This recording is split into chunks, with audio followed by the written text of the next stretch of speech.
प्यार वो एहसास है जो हर किसी को नहीं होता। प्यार वो महसूस है जिसके अंदर खो जाने का दिल करता है। यही एक एहसास मैं आपको बताना चाहता हूं। शाम का समय था। मैं अपने दोस्त का इंतजार कर रहा था। स्टेशन के बाहर। हम लोग का बाहर कहीं घूमने जाने का प्लान था और मैं जल्दी पहुंच गया था। कुछ समझ नहीं आ रहा था कि मैं क्या करूं। मैं स्टेशन के पास जाके बैठ गया। तभी कुछ ऐसा हुआ कि मेरी जिंदगी एक अलग मोड़ लेने वाली थी।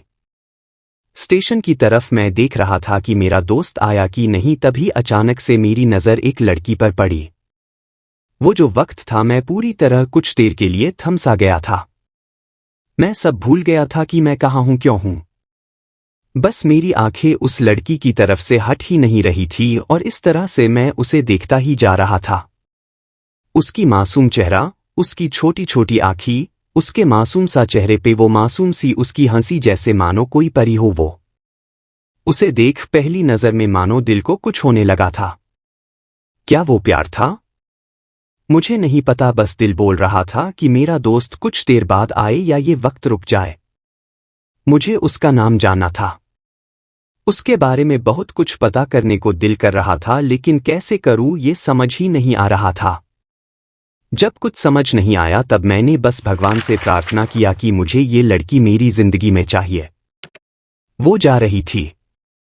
मेरी आंखों से दूर मुझे रोकना था उसे। उससे बातें करना था। उससे दोस्ती करनी थी और उसे अपने दिल की बात बतानी थी। लेकिन कैसे? यही सवाल बस बार बार मेरे मन में आ रहा था और मुझे बेचैन किए जा रहा था। मैंने फिर सोच लिया कि मेरी आंखों से दूर होने से पहले मुझे इसका नाम पता चल जाए तो मैं इससे अपना बनूंगा और शायद भगवान ने ही उसे भेजा होगा मेरे लिए, ये मैं समझूंगा। तभी भगवान ने चमत्कार कर दिया। पीछे से आवाज आया, प्रिया मैं यहां हूं। फिर वो पीछे देखी तो मैंने देखा वहां से एक लड़की आवाज दी और वो उसके पास चली गई। तभी मैं समझा उस लड़की का नाम प्रिया था। मैं खुश हो गया और उस लड़की को मन किया जाके धन्यवाद बोल दूं, क्योंकि उसी के वजह से मुझे उसका नाम पता चला। बस तभी मैंने ठान ली, अब उसे अपना बनाना है, उसे अपनी जिंदगी में लाना है। फिर तभी मैं उसके पीछे जाने लगा कि अचानक ही पीछे से एक हाथ आया। पीछे देखा तो दोस्त आ गया था। अब मैं क्या करूं समझ नहीं आ रहा था। मैं क्या बोलूं उससे, कैसे मना करूं उससे, कैसे जाऊं मैं उसके पीछे।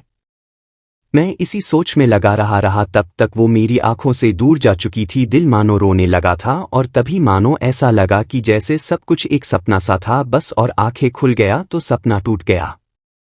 मैं वहां से चला तो गया अपने दोस्त के साथ, लेकिन पूरी रास्ते बस उसी के बारे में सोचता रहा। मानो मेरा दिल अब उसके ख्याल से निकलने को तैयार ही नहीं था। दूसरे दिन मैं कॉलेज लिए तैयार हो गया और मैं कॉलेज पहुंचा और बेंच पे जाकर बैठ गया। तभी दोस्त ने बुलाया और कहा, देख अपने कॉलेज में एक नई लड़की आई है। मेरा मन अभी भी बस उसी के ख्यालों में डूबा हुआ था। आंखों से उसका चेहरा मनो हट ही नहीं रहा था। वो बार बार मुझे आवाज दिए जा रही था। तभी मुझे गुस्सा आया और पीछे उससे बोलने जा ही रहा था कि मैं रुक सा गया।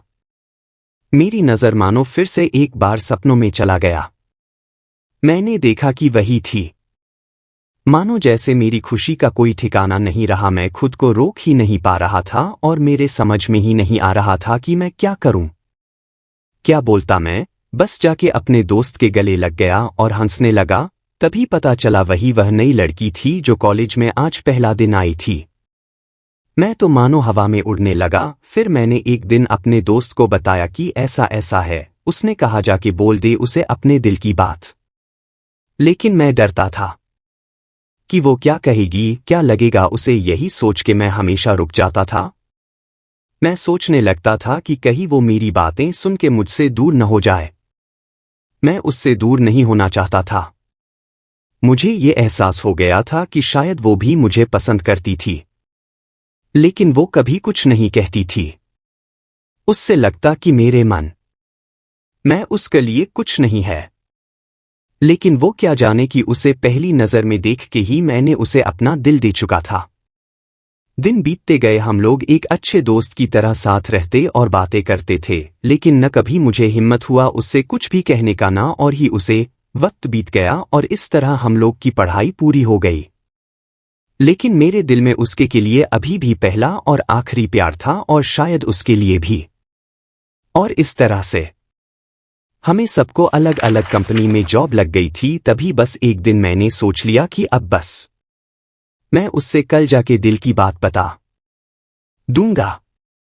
मैं अगले दिन सुबह उठा और मैंने उसे फोन किया और उससे कहा कि मुझे मिलना है उससे। उसने मिलने के लिए हाँ कर दिया और इस बात से मुझे बहुत खुशी मिला। हम लोग ने एक समय निर्धारित किया था और मैं समय से पहले वहां उसका इंतजार कर रहा था। तभी मेरी नजर उस पे पड़ी। वही कपड़े, वही बैग, वही छोटी छोटी आंखें और चेहरे पे वही प्यारी से मुस्कान, मानो ऐसा लग रहा था कि वही पहला दिन हो जब मैंने उसे पहली बार देखा था। वो धीरे धीरे आ रही थी। मैं तो बस उसे देखता ही जा रहा था। फिर वो पास आती है, फिर वो मेरे सामने बैठ जाती है। तभी बस मैंने उससे कहा कि मुझे कुछ कहना है उससे। फिर तभी उसने भी कह दिया कि मुझे भी कुछ कहना है तुम्हें। मैं खुश हो गया। मुझे लगा कि आज वो भी अपने दिल की बात बोल देगी। फिर मैंने उससे कहा दिया कि तुम पहले बोल दो। उसने तो पहले मना किया पहले बोलने से, लेकिन मैंने ही जिद कर दिया कि पहले तुम बोले, और वो बोलने जा रही थी। मानो मेरी सांस रुक गए थे उसकी बातें सुनने के लिए। सब कुछ थम सा गया। बस ऐसा लगा मैं और वो, और कुछ नहीं है आसपास। फिर उसने अपने बैग से एक कार्ड निकाला और दिया मुझे। वो जो पल था, वही पहला पल जब मुझे लगा कि मेरा सपना था और सपना टूट गया। उस कार्ड में उसकी शादी का आमंत्रण था। बस फिर क्या, सब कुछ वहीं रुक गया। शायद मैंने बहुत देर कर दी उससे अपनी दिल की बात बताने में, शायद बहुत बहुत देर। फिर उसने मुझसे पूछा कि तुम क्या कहना चाहते थे। मैं क्या कहता, तब बात बदल दी और वो चली गई और मैं वही बैठे रह गया। मुझे उसे अपना बनाने का बस एक सपना ही था शायद, जो एक समय पे आकर टूट गया। वो आज का दिन और पहला दिन मानो क्यों आया था मेरी जिंदगी में, अब तक ये बात समझ नहीं आया। पहला दिन भी एक सपने की तरह आई और कुछ देर बाद टूट गई, और ये आज का पल जो फिर से एक सपना बनकर पल में टूट गया। इसीलिए दोस्तों, कभी भी अपनी दिल की बात बताने में देर ना करो, वरना इतना देर हो जाता है कि अपने प्यार को बस सपने में ही अपना बनाना पड़ जाता है।